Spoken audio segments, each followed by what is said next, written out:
introduce himself mo wacho gik motimo Embakasi. Owacho maber kako osegero nderni 70 motieko. Iwinjo Embakasi constituency, including roads mogere e tam mare manyochako sani ne. Matam ni gitim magine gi President William Ruto. To kogike sa osuru, to wacho ni jo Kenya ichoko osuru kuomgi, to onge development madhi mbele makata ndara ndi adek onge musitiek Kenya ka. Iwinjo that kind of contradictory.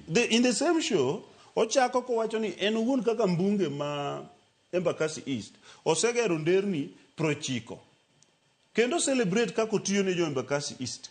Then kogike sa osuru to wacho ni sirikal choko osuru to onge development ma onge nderni adek kata adek mosetiek e Kenya ka. Iwinjo that contradicting level.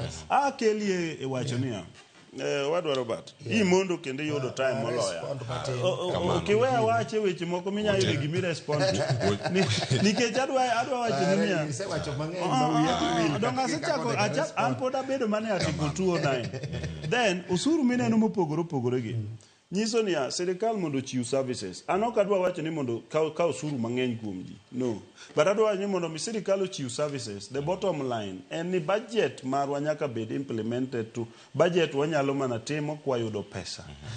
Nyaka wachok osuru kuom jopiny mondo wayud pesa. Mar ariyo, osuru ka temo explain mar niang', ing'ene ma adwa explain kapo basa wene thuolo mondo odhi mbele. Ineno osuru mar niang', mar transportation mar niang'.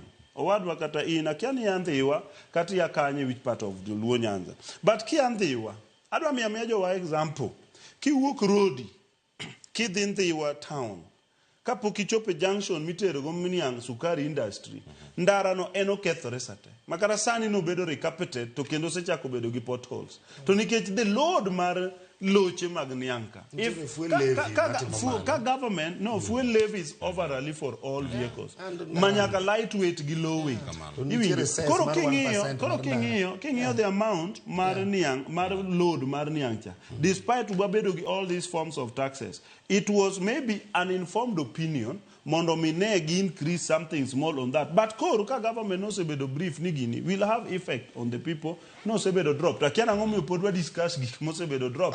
Tiri podwa do maketo in the mind of people. Mana ka mano bedo drops ka peyo ni en sundo mag jo piny mano wuka osepan jo piny mano. No, osebedo dropped. Whether sundo mar jo piny or pach sirika osebedo dropped. The main thing no injo no bedo dropped.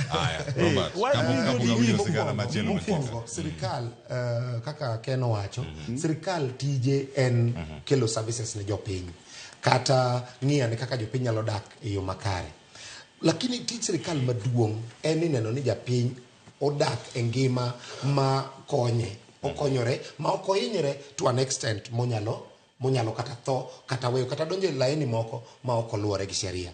Ineno ka Kenya Kwanza king'iyo pachgi matut ka ok en koko ma jopiny mogoyo gi akweda ma opposition ma Azimio kwedo gigo, tineno ka gidonjo nyaka e weche matut manokonego donjo. Imagine ka debed ni koko onge, ka debed ni ji ne oko kwerogi, nyiso ni magi gik madine